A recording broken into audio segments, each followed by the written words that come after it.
Hey friends, are you planning to grow a survival garden? You need to, because if you do not like these food prices at the grocery store, the only change to make is grow your food or raise your food. At my house, I don't have enough property to raise livestock, so my option is to grow food.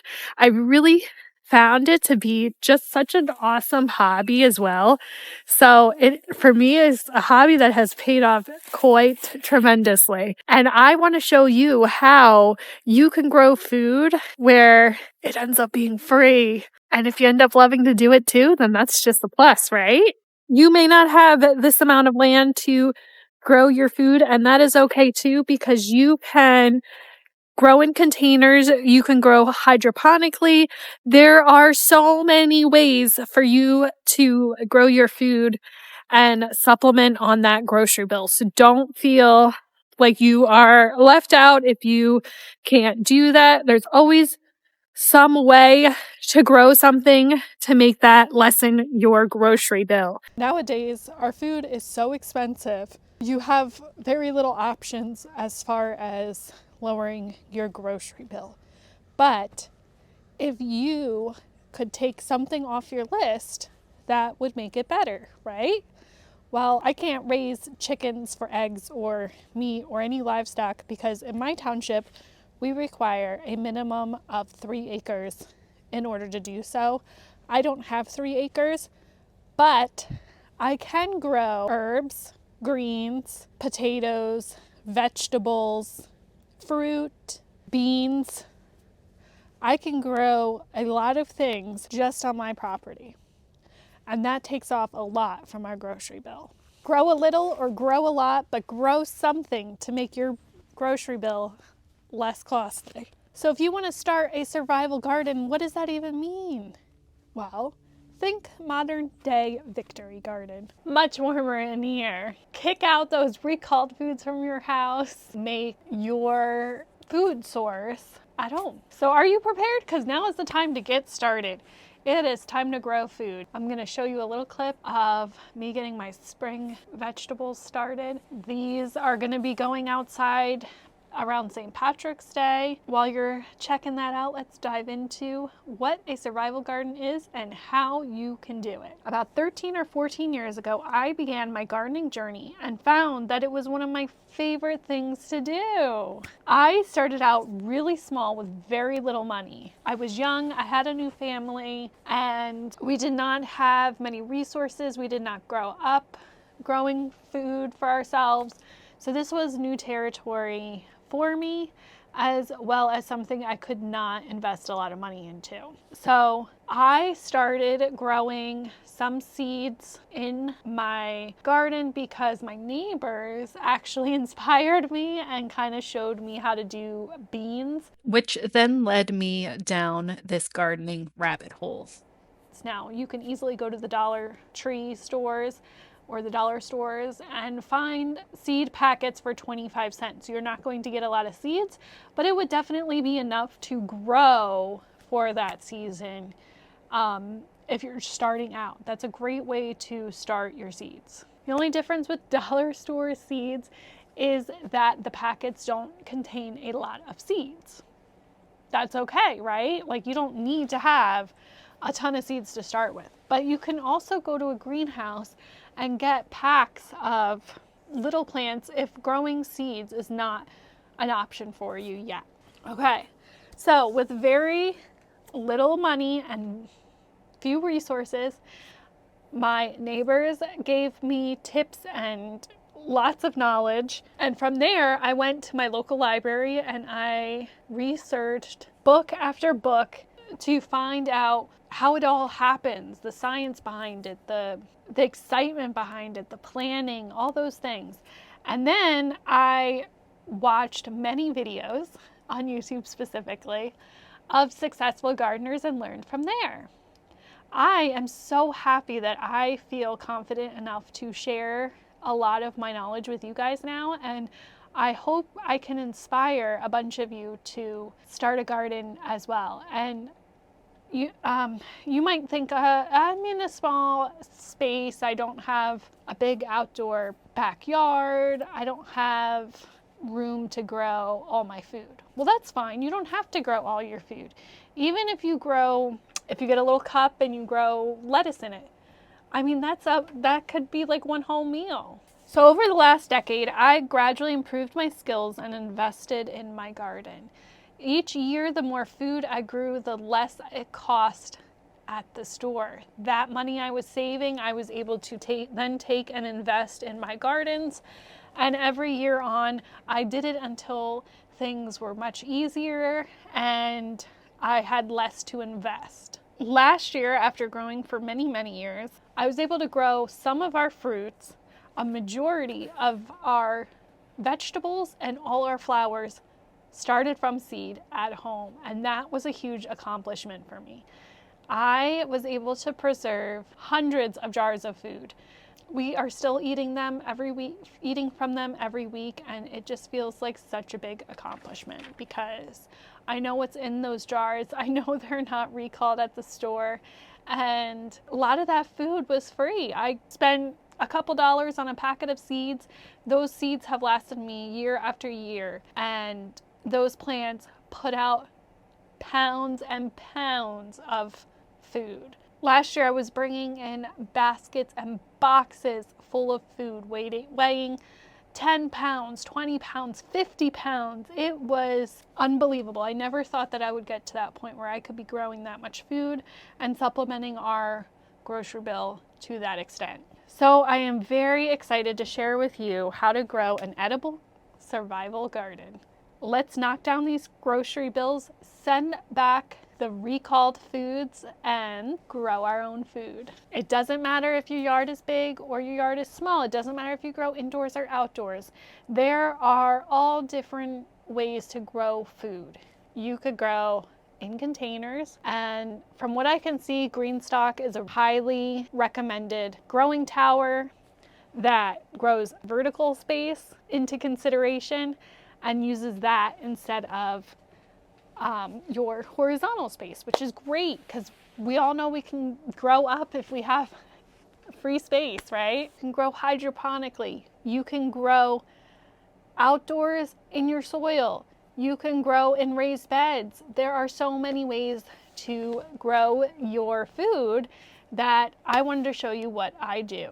I live in Zone 6B, Central New Jersey. We are blessed with 4 seasons and great weather. We do get snow in the winter. It gets very cold, but usually by March we're warming up, the spring temperatures start, and then we have our summer for a few months, and then we have fall weather for a few months. So we really do have a really long growing season, and that does help a lot. So wherever you live, you are going to want to find out what your growing zone is, and then you're also going to want to find out what your last and first frost dates of the year are. That will give you a timeline of what you can grow and when you should plant it outside or when you should grow it. If you're growing indoors only, then this would not apply to you. But if you're growing outdoors, you do want to know your growing zone. You do want to know your frost date. My last expected frost dates usually happen around the end of April. So for me, I plan my spring garden plants with frost tolerant vegetables to be planted outside around St. Patrick's Day. My warm loving vegetables that are not frost tolerant and will grow through the summer weather go out around Mother's Day. So early to mid-May. That way I can count on happy plants because the ground has warmed up enough for them and the sun is keeping them nice and toasty all day. The next important step is to plan out the space you have. Think about what you want to grow and how that all needs to grow. So the best way to do that is to make a map. And this is a really fun part to do in the early spring or late winter, depending on what kind of garden you want to have. I typically do not grow a fall garden because by the end of summer, I am taking in so much produce and preserving it that I don't feel like I don't have the energy to then go out and weed or harvest or check on other stuff in addition to what I already have going on. So for me, I have yet to ever start a fall garden because timing.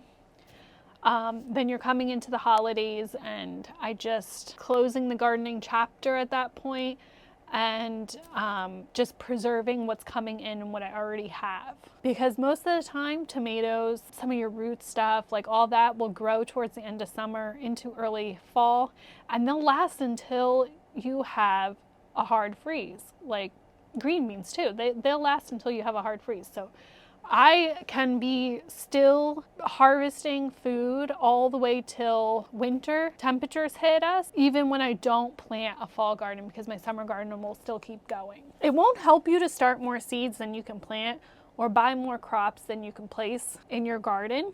So calculate and map out how much your garden has. How many containers are you using? How many garden beds are you using?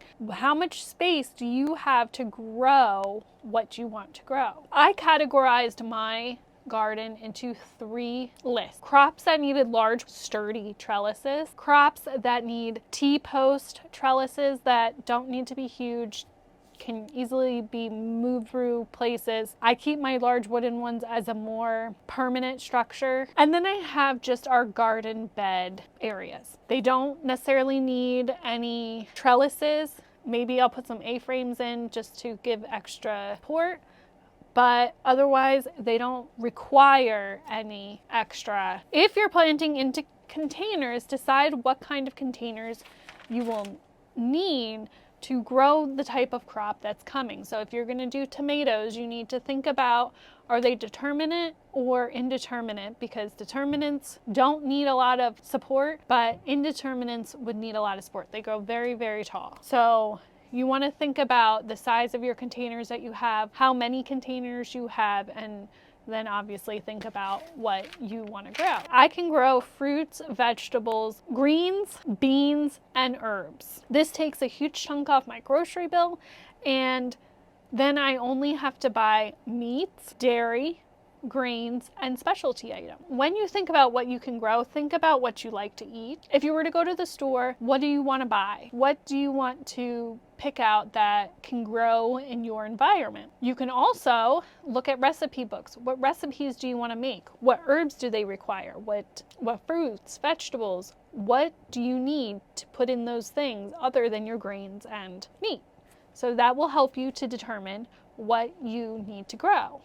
And then you need to think about how many people are in your household and how much you will consume every week. Each plant grows different amounts of food, so you're going to want to calculate how many green bean plants you need to get the green bean supply you want. How many tomatoes are you going to need to grow to get the tomato supply to make all the different ingredients that you want. And tomatoes are super versatile. I like to grow a lot because it doesn't only make sauce. You can make a lot of condiments with tomatoes, so there's a lot of different avenues, and if you check out my channel, you'll see many different things that you can do with them. Also, try growing something maybe you've never had before and you want to try, because I'll tell you what, the stuff that grows in your own backyard tastes so much better than anything you can buy anywhere else. So my biggest example is eggplant. For me, I do not like eggplant. Anytime I buy it from a store or eat it at a restaurant or anything, I just cannot, I can't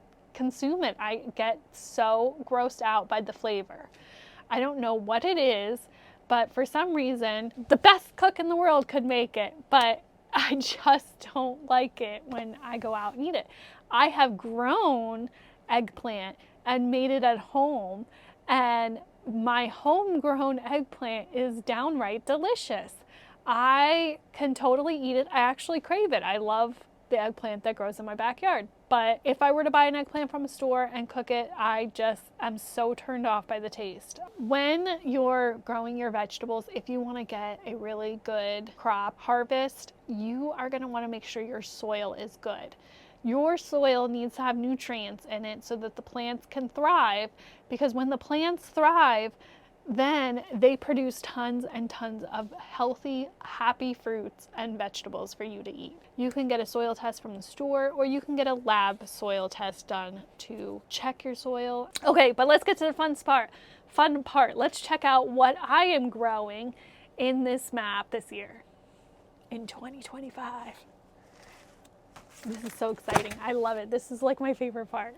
I have 3 gardens, but I'm only planning out 2.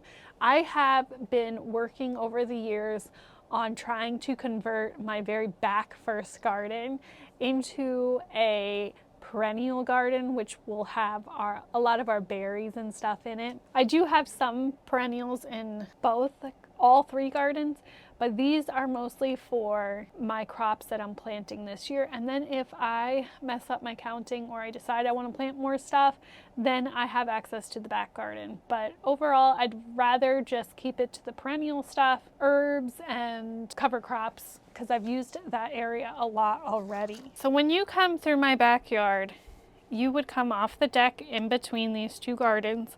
And my main garden is over here to the right, and my pool garden would be to the left. For you viewing it on camera, it's the opposite. So if you were coming this way,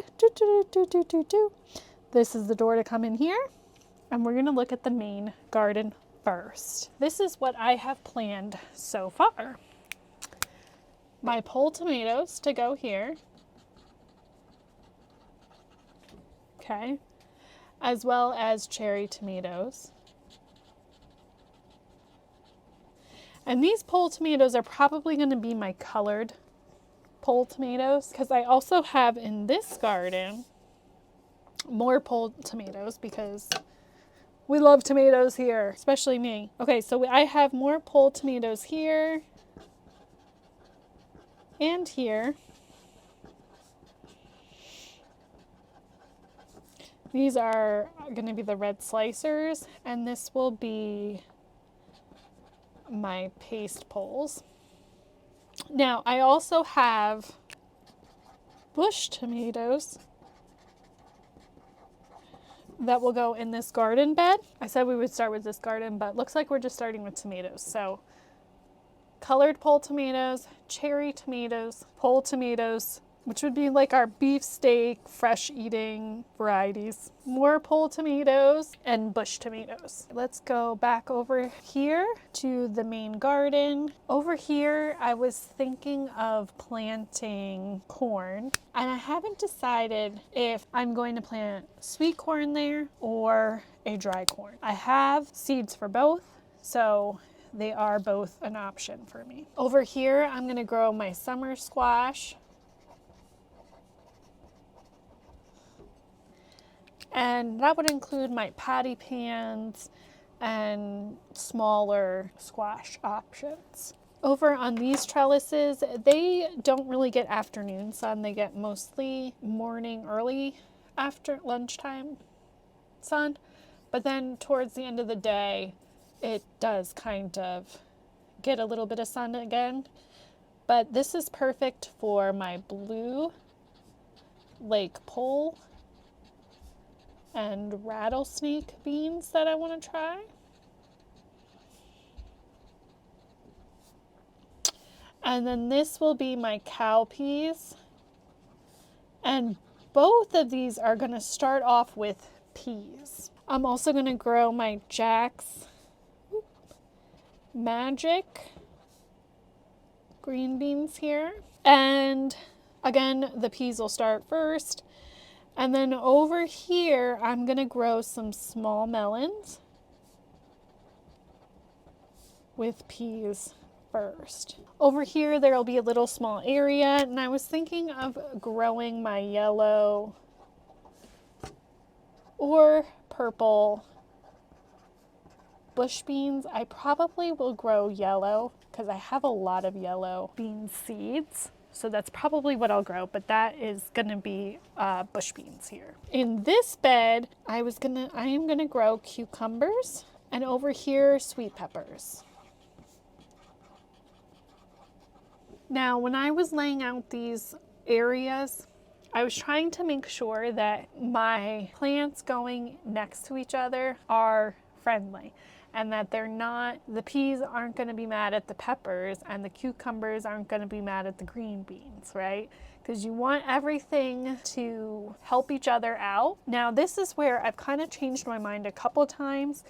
And so I'm going to go over here and we're going to work on here, and then we'll come back and decide what we want to do. Let me show you when we come off the deck here, it is actually opposite of how I drew this one out. So this is, you come off the deck and you go into the door here. This, and I don't know why I made my map this way, but I did. So this would be the, if you came off the deck, this would be the door you would use to come in. So you're gonna come in, there's the grapes, and we're gonna plant onions along that, bush tomatoes, pole tomatoes. But I have this mapped out the other way, so we are going to write on it this way. So I kind of have a big space here, triangular space there, some more garden beds, and another trellis. Back here, I am planning to do my shelling beans.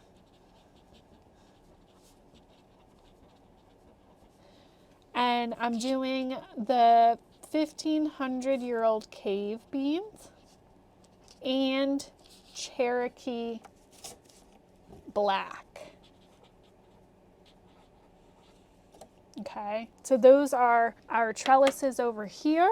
I am then planting my broccoli here and my brassicas. So that would be like cabbage, cauliflower, kohlrabi. I grow a lot of broccoli, so I need a lot of space for broccoli. So this will be our brassicas. And when we switch over to our next garden, this is going to become pumpkins and winter squash.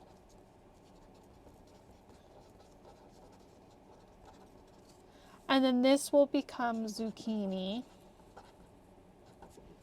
This is where I'm starting to wonder what I want to do. I have watermelon, melons, eggplants, hot and mild peppers, and potatoes left. Here, I had my hot and mild peppers originally, and then I switched it over to potatoes. I was thinking though that maybe my potatoes would go really good in this section, but I'm not positive. So I think I'm gonna use a gray marker to kind of show that I'm not sure, okay? But this is what I'm thinking. Here along, so this is our deck, and so there's like this side is not gonna get sunlight, but this side gets a lot of afternoon sun. So I'm gonna do my watermelon and other melons here, I think. So that'll be the cantaloupe and honeydew as well. That'll be plenty of room here, and then they can sprawl out as much as they want. Here, I think I'm gonna write potatoes. This is a really big area here. It's very long, actually. I didn't draw it where it looks super long. But I'm thinking that this could have, I'm just thinking that it is 4 feet and this side wouldn't be the easiest to get into. So I'm just nervous about putting all my hot and mild peppers there and not being able to reach them. So my other idea is, so here I did sweet peppers and then maybe mild peppers. The hot and mild peppers over there, and then doing eggplants, and I'm gonna have room for something else. So might even do like eggplants and then some bush beans along the side, or some onions. I'm not sure if I could get more broccoli in there before the eggplants. I have to check that out and see. But I was thinking if I grew potatoes here, and then I have, these are all 4x4 box raised beds here. I was thinking of growing, this gets the least amount of sunlight, this gets the most, thinking herbs, growing with the cooler ones farthest from the sun and the heat-loving ones closest to the sun. And then maybe I did have strawberries in a few of these, but I wanted to switch that over into green stalks this year or in my back garden. I'm just not sure yet. I don't know. I know I have room to play with here, but I could add potatoes here if that didn't end up being enough room. Oh, the other thing I was thinking here was more corn. That was right. Okay, hold on. So sweet corn. Okay, I was thinking sweet corn here. And then this could be like your dry corn. And squeeze some eggplants in somewhere else if I want, or I could just not grow them this year and grow them next year. I'm not really sure. So I'm just gonna write over here eggplant ? Because I would need to consider whether or not I have space to grow them somewhere else, or if I'm just going to not grow them this year. So that gives me some options. And you can see that I have some pretty good layouts here. I even might be able to plant, I don't think this gets enough sun for eggplant, but I might be able to plant a couple here. I might be able to do that. But so this will be a decision to still make, but I have time to make that decision. Let me know in the comments below if you have any good advice for my main garden or my pool garden. I also need to grow lettuce, so a couple of these will probably have lettuce as well.